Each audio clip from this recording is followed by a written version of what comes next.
Salut à tous, bienvenue dans cette nouvelle vidéo qui va être assez courte et que je voulais faire en complément de la précédente sur l'immersion. Parce que j'avais développé une idée qui me semblait intéressante de préciser davantage, qui est sur le vocabulaire utile, le vocabulaire inutile. Donc je dis pas par là qu'il y a une partie du vocabulaire qui ne sert à rien et une autre qui sert, hein, c'est beaucoup plus complexe que ça, mais c'est plutôt dans votre capacité à le ressortir, votre capacité à le comprendre, votre capacité arriver à faire des phrases tout de suite avec. Parce que je pense que vous avez remarqué que quand vous apprenez une langue, et à un moment, surtout à partir d'un niveau intermédiaire, il y a des phrases qui vous reviennent toujours. Il y a des expressions que vous ressortez toujours. Et à l'inverse, il y a des mots, quand vous les entendez, vous vous dites « Attends, ça c'est quoi ?» Ou alors, vous savez que vous connaissez une expression, mais ça vient pas. Ou encore, quand vous revoyez votre vocabulaire, vous voyez une expression, un mot, etc. qui vous semble très important, qui permet d'apporter une nuance bienvenue dans une conversation, mais vous vous dites « Ah mais c'est vrai, je sais ça, mais en fait, j'y pense jamais. » Et c'est là toute la différence entre le vocabulaire qui est actif et le vocabulaire qui est passif dans votre tête. Et dans ma vidéo sur l'immersion, j'avais parlé de la vertu, la troisième vertu de l'immersion, qui était la réactivation. C'est-à-dire, quand vous arrivez dans un pays et que vous entendez des gens parler entre eux, vous allez entendre des mots et là vous allez vous dire comme ça, comme s'il y avait une petite ampoule dans votre tête, « Ah mais je connais ça !» Ou alors vous dire « Attends, ça je connais, mais c'est quoi déjà ?» Et c'est ce moment où vous allez justement réactiver du vocabulaire dans votre tête. Et pour moi, je fais bien la différence entre les connaissances qui sont actives et les connaissances qui sont passives. Alors qu'est-ce que ça va être ?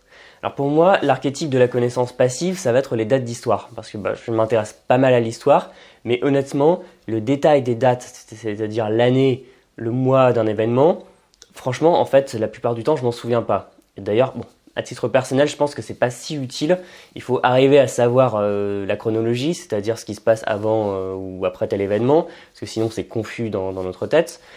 Mais bon, pour moi, c'est pas si important parce que ce qui est intéressant, c'est de l'avoir sous les yeux et après, on peut réfléchir. C'est pour ça que je préfère j'avais vu que dans le système scolaire danois, je crois, quand ils font des devoirs d'histoire, ils laissent le cours, mais ils demandent de faire une réflexion. C'est plus intéressant, à mon sens, pour la compréhension de l'histoire, que de demander de ressortir des dates qui ne veulent finalement pas dire grand-chose pour grand monde.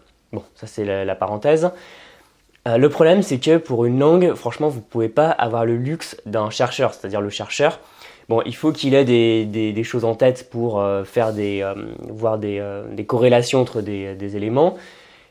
C'est sûr et certain, il faut savoir faire certaines choses. Il faut qu'un juriste il ait des connaissances actives en droit pour pouvoir se dire « Attends, là, je vais utiliser, je sais pas, tel amendement ou telle loi. » Pour une langue, c'est encore plus poussé parce que une langue, par définition, il va falloir la parler, la comprendre vite.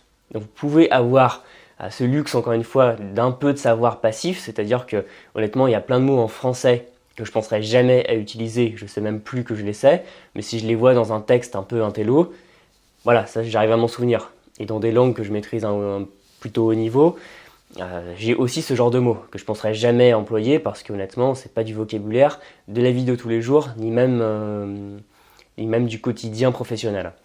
L'immense majorité du lexique, en revanche, il faut le connaître de manière active. Et si vous êtes justement dans cette situation où vous connaissez des mots, mais il y a plein de moments où il vous reste sur la langue, vous vous dites « Ah, je l'ai presque, mais j'y arrive pas ».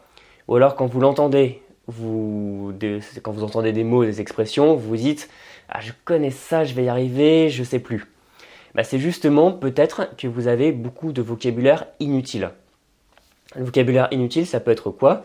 Ça peut être des mots et expressions que vous n'utilisez pas, soit parce que c'est trop archaïque, c'est trop calé sur un sujet très précis, enfin bref, des mots dont vous n'avez pas besoin dans votre quotidien, ou même des mots qui peuvent être relativement généraux, mais que vous n'utilisez pas.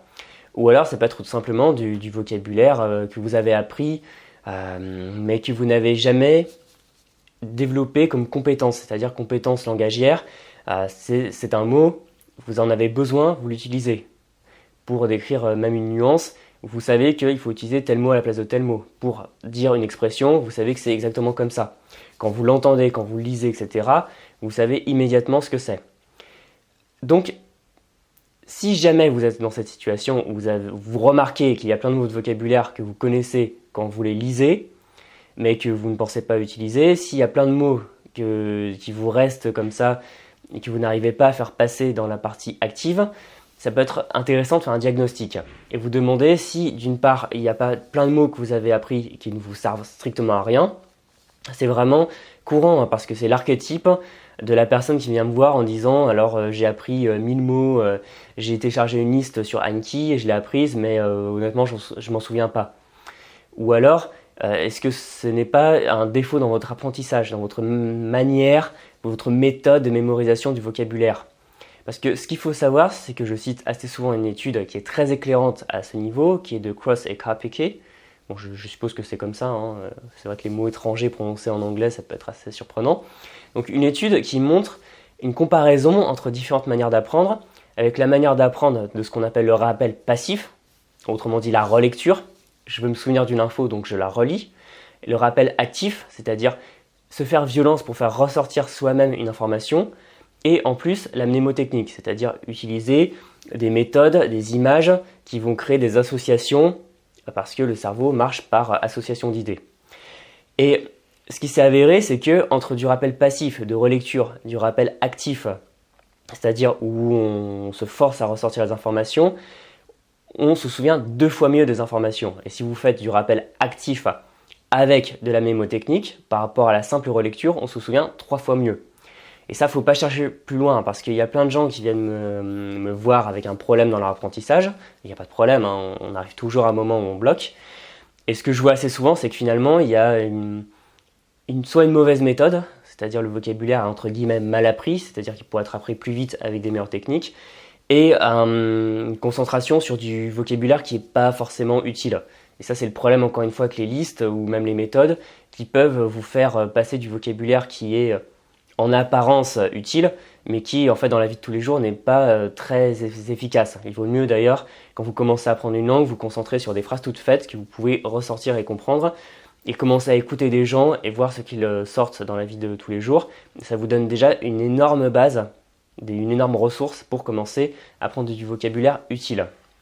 Donc ce que je vous invite à faire, c'est de ne pas hésiter à être un peu iconoclaste, pas hésiter soit à faire table rase, vous dire bon cette liste que j'ai sur Anki ou Memrise ou dans un manuel, elle ne me sert à rien, je ne l'utilise plus.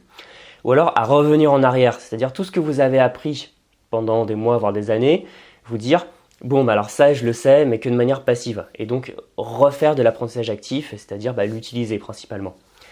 Parce que, encore une fois, moi, la démarche que je prône, c'est l'immersion active. Donc, je vous ai parlé de l'immersion dans une précédente vidéo, qui fait que vous allez être bombardé de vocabulaire et que ça va réactiver sans arrêt ça. Et actif, parce qu'on apprend beaucoup plus facilement une information en l'utilisant que juste en la relisant. C'est pour ça que très souvent, voilà, encore une fois à l'école, vous vous êtes souvenu des tables de multiplication parce qu'on vous interrogeait. Et comme vous étiez interrogé, et ça vous forçait à faire du rappel actif plutôt que du rappel passif, ce qui fait que, je vous souhaite, vous vous souvenez certainement d'une partie des tables de multiplication, même des années après. Voilà, donc encore une fois, il faut être dans l'immersion et dans l'actif, et c'est comme ça que vous aurez du vocabulaire que vous allez pouvoir ressortir facilement, des nuances, c'est-à-dire au lieu de sortir toujours le même mot, vous aurez plusieurs mots différents avec à chaque fois une petite nuance, une petite subtilité. Et comme ça, vous pourrez être beaucoup plus efficace pour comprendre et vous faire comprendre à l'oral comme à l'écrit. Voilà, j'en ai terminé avec cette vidéo. Je vous rappelle que ma formation Vocabulaire Express est encore disponible aujourd'hui jusqu'à ce soir, à minuit à peu près, enfin 23h59 pour être plus précis. Et donc si ça vous intéresse, c'est ma méthode maison pour apprendre le vocabulaire. On reprend les bases et comme ça, vous allez devenir des pros de la mémorisation.